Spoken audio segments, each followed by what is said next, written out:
Hi everyone, welcome back to InsideTech, and to another video in the Budget Tech series where we take a look at some great tech, but at more affordable prices.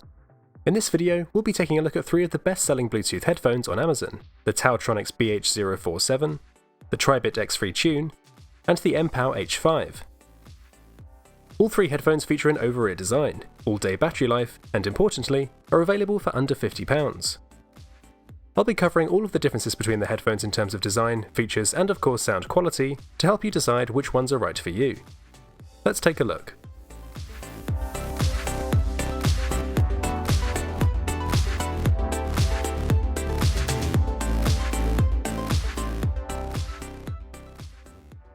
Starting off with the unboxings, it's a fairly similar experience with all 3 headphones. The TaoTronics arrive with a pouch carrying all of the accessories, including the usual paperwork, as well as the micro USB and 3.5mm audio cables. The headphones themselves are simply packaged in a polystyrene envelope. The Tribit XFree Tune are unique in that they also come bundled with a hardshell carrying case, which is really nice to see. It has a pretty simple design with a smooth matte finish on the exterior. It is holding the same cables and paperwork we saw with the TaoTronics. And finally we have the MPOW H5s, which, just like the other headphones, also includes the audio and micro USB charging cables. There's no hardshell carry case here, but we do get a fabric carrying pouch instead. Taking a look at the design, the TaoTronics have perhaps the most simple design of the 3, with a matte black plastic on the ear cups and headband, and some silver trim and logos on the ear cups. Like the other headphones, they have a foldable design, which very distinctively snaps into place when opened and closed. Similarly, the ear cups extend from the headband with distinctive clicks too, which makes it easy to set the desired size before placing these on your head. The silicone underside of the headband offers some thin rubber padding, whilst the ear cups have much thicker padding beneath a soft leather-like material. The ear cups are able to turn slightly to suit your head shape, but otherwise there isn't a great deal of movement here. The headphones controls, ports, LED indicators, and the microphone are all featured on the right ear cup. We have the 2 volume controls at the rear, which can be held to skip tracks or pressed and held together to summon your phone's voice assistant. The charging and headphone ports, LEDs, and microphones are then located at the bottom. And then at the front we have the power button, and a switch for toggling on the headphone's active noise cancelling mode. The power button is used for play-pause, answering and hanging up phone calls, and can be double pressed to redial the last number. The buttons are raised to make them easy to locate, and offer a decent clicky response when pressed, but the button placement is a bit unusual. I'd have preferred to split the controls and ports over both ear cups, and I personally find it more comfortable to have buttons located only at the rear of the ear cups. Moving on to the Tribit headphones, again we have a matte black finish, although this time around the plastic feels much softer and a little more premium than with the TaoTronics. The ear cups are also much larger, more rounded, and feature a grille-like design on the exterior. The headphones click into place much more gently when opened, but still have the same clicky extension on the headband we saw with the TaoTronics. There's significantly more padding on the headband here, and a much softer leather-like material is used on both the headband and the ear cups. The ear cups are able to pivot in all directions to allow more movement, so should be more accommodating for different head shapes. Again, the controls are housed on the right ear cup, with the power button at the front and the volume keys at the rear. This time the headphone port is located on the left, and the micro USB charging port on the right, although this is hidden behind a plastic seal, which, since these headphones aren't sweat or water resistant, I can only assume is an aesthetic choice. Again, I do wish the power button was located at the rear of the ear cup, and the rubberized buttons are a little more difficult to locate and identify here, but they still offer a nice and distinctive click when pressed. The control scheme is exactly the same here as with the TaoTronics, although it is a bit easier to press both volume keys for voice commands by pressing in the center. The major difference is that these headphones don't offer active noise cancellation. The MPOW H5s have perhaps the most unusual design of the 3. We have the same soft-touch matte plastic on the headband and around the ear cups that we saw on the Tribits, but the ear cup exterior has a glossy plastic finish. For me, this was a strange choice, and I find this a little jarring compared to the rest of the headphones. I would much rather have seen a matte finish here too. These are the largest ear cups of the 3 though, with a more oval-like design that you typically expect for over-ear headphones. Again, the headphones gently click into place when opened, but the extension of the headband is much less distinctive, and they don't seem to click over each notch like they do with the other 2 headphones. The headband padding sits in between the other 2 headphones in terms of how soft and how much of the material there is, but the H5s have the least padding on the ear cups, in a similar style to the Bose QC35s. The ear cups are the least protruding too, so the headphones have the most shallow profile of the 3. The H5s offer by far the most flexibility in positioning, with the ear cups able to both pivot and rotate up to 90 degrees, which is also great for packing these down to a small size when travelling. What was great to see is that all of the controls are located towards the rear, and are split across both ear cups. The right ear cup houses the 3.5mm port, and the switch for enabling active noise cancelling, which is more distinctive and easier to activate than on the TaoTronics. The left side has the micro USB charging port, the microphone, and also the power and volume controls. The same control scheme is mirrored from the other two headphones, with the exception being that a double press of the power button invokes your phone's voice assistant, as opposed to redialing the last number, which I personally think is more useful. The buttons are nice and clicky, and despite being so small, are easy enough to distinguish, but unfortunately they sit between two ridges on the ear cups, which makes them quite difficult to access. In spite of this, I'd still have to say that with the rotating ear cups and the rear button placement, the H5s have the most practical design.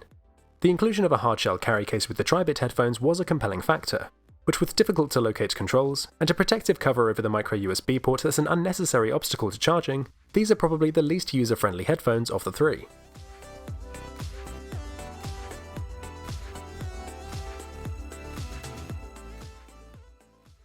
As for the appearance though, I'd say that the Tribit XFree Tune are the best looking.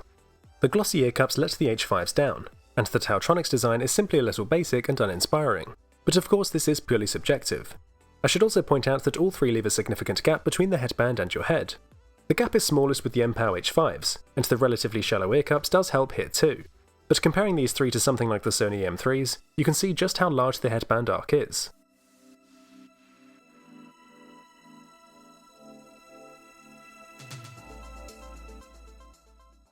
The build quality is fairly similar across all three headphones.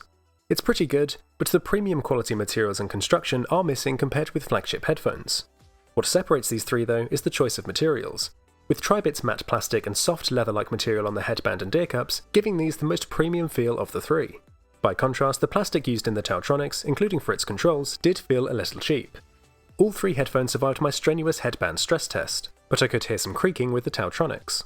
I also noticed some gaps appearing between the headband padding here, something that I didn't see with the other two headphones, so the TaoTronics were the weakest performers for overall build quality.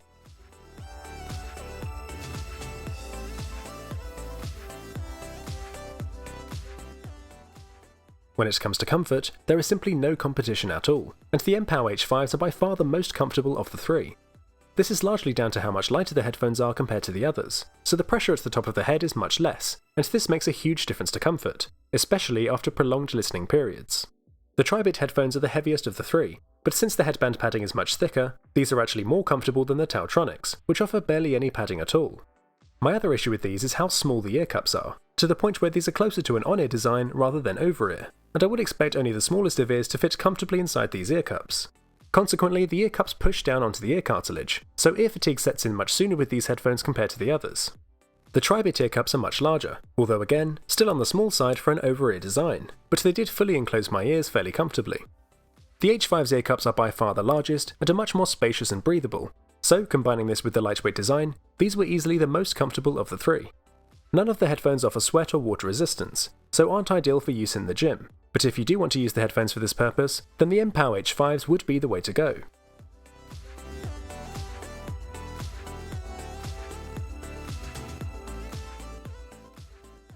Moving on to battery, the Tribit XFree Tunes had by far the best battery life, lasting a crazy 44+ hours in my testing, one of the best performers for battery life from any headphones I've ever tested, including flagship models.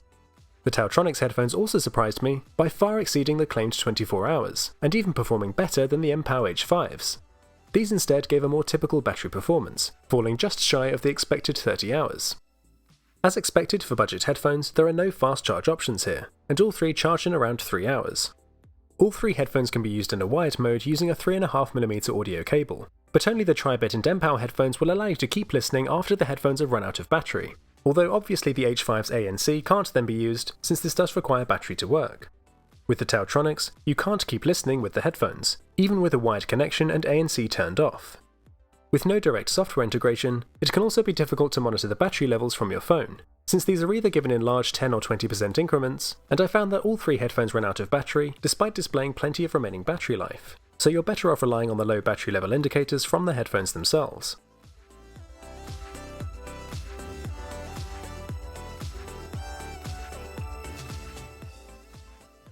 Taking a look at connectivity, both the MPOW and Tribit headphones use Bluetooth 4.1, whilst the TaoTronics use the newer Bluetooth 4.2, and this difference was highlighted in the line-of-sight test, with the TaoTronics performing far better than the other two.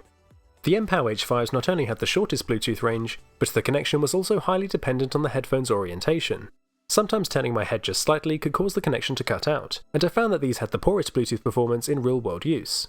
In fairness though, and much like the other two headphones, they did still well exceed their recommended Bluetooth range, so I can't really complain here. With your phone close by in your pockets though, you shouldn't have any issues with any of these headphones. If you want to use these headphones for watching videos, the latency is just about low enough to do so, but the eagle-eyed amongst you will notice a slight delay in the audio. I did find the TaoTronics headphones to have the shortest delay, so if low latency is important for you, these will be your best bet. Perhaps the most surprising feature here though, is that all three of these headphones support multi-device pairing, allowing you to be connected to 2 devices at a time, despite the fact that some online customer responses claim otherwise.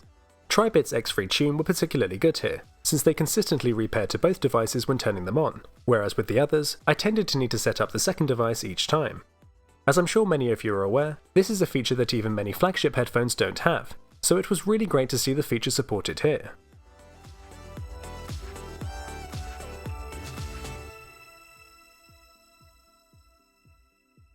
If you're interested in using these headphones for making phone calls, sadly you might be a little disappointed.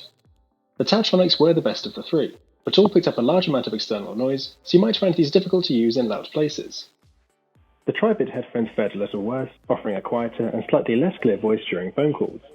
The CVC6 noise cancelling technology, aimed at optimizing phone calls, sadly didn't really do much to isolate my voice from the external noise. MPOW H5 had the poorest microphone of the three, offering the quietest and least clear voice quality during phone calls.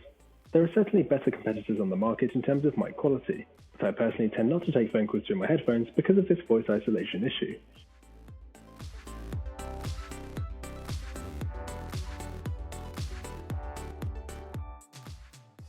Speaking of noise isolation, you might have expected the 2 active noise cancelling headphones to perform best here, but I actually found the ANC performance to be pretty poor, to the point where it is almost not worth having.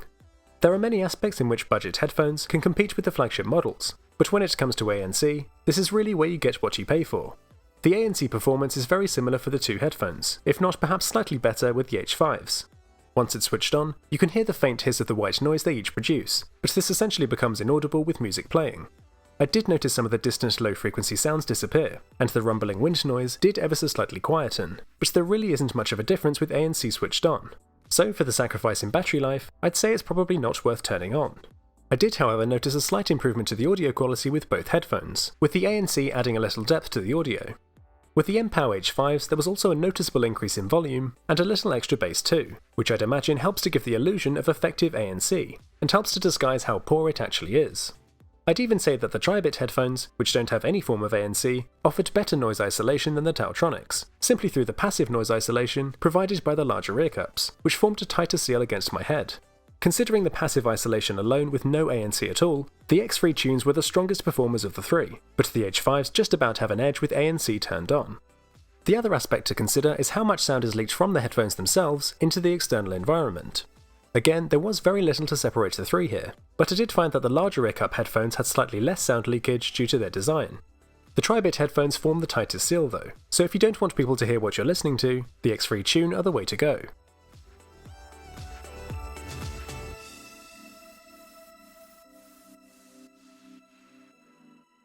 So finally we arrive at the aspect that for many people is the most important, and that's the audio quality.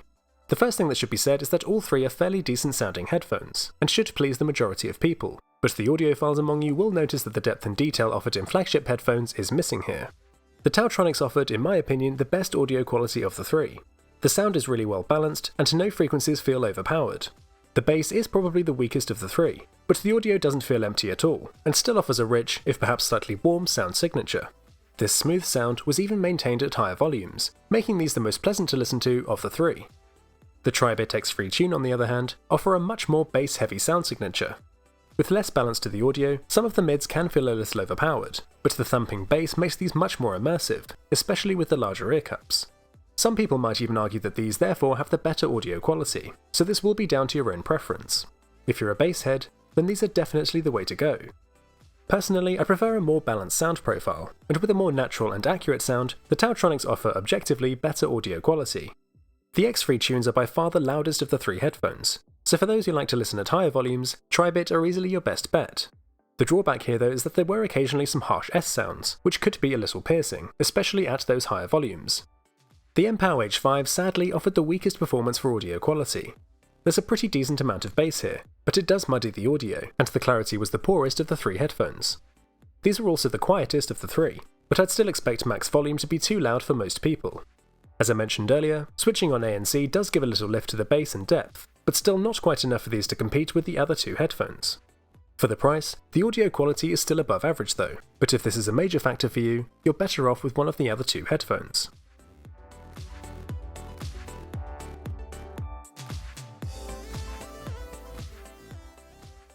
All three of these headphones offer decent value for money, and each excel in different areas. The TaoTronics headphones offer the best connectivity and the most natural and accurate sound. Tribit XFree Tune have the best build quality and battery life, and provide deep, thumping bass. And MPOW's H5s have the best noise isolation, and are easily the most comfortable headphones of the three. At these prices, all three headphones sound pretty good, but obviously there is a noticeable drop in audio quality compared with flagship models. However, I think when opting for a budget pair of headphones like these, people are aware that they're going to be sacrificing on audio quality, or perhaps aren't that fussed in the first place, so with that in mind, it might be a good idea to prioritise some of the other factors instead. Clearly, there are some features missing that separate these from the more expensive models. There's no fast charging or NFC pairing, no form of ambient sound mode, and no companion apps to offer software updates, extra features, or customizations. But for the sake of saving, in some cases hundreds of pounds, these headphones offer a compelling budget alternative. But let me know in the comments which of these headphones is your favourite, and also your top picks for the best budget Bluetooth headphones. There's plenty more coming up on the channel very soon, including my Powerbeats Pro review and also some unique tech that's never been seen on the channel before, so do make sure you're subscribed with notifications turned on to make sure you don't miss any of that. And if you enjoyed the video, then please show your support by giving this a thumbs up. You can also find the channel on Facebook, Twitter and Instagram at InsideTech Limited for all of the latest news and some extra content too. Thanks for watching, see you all next time.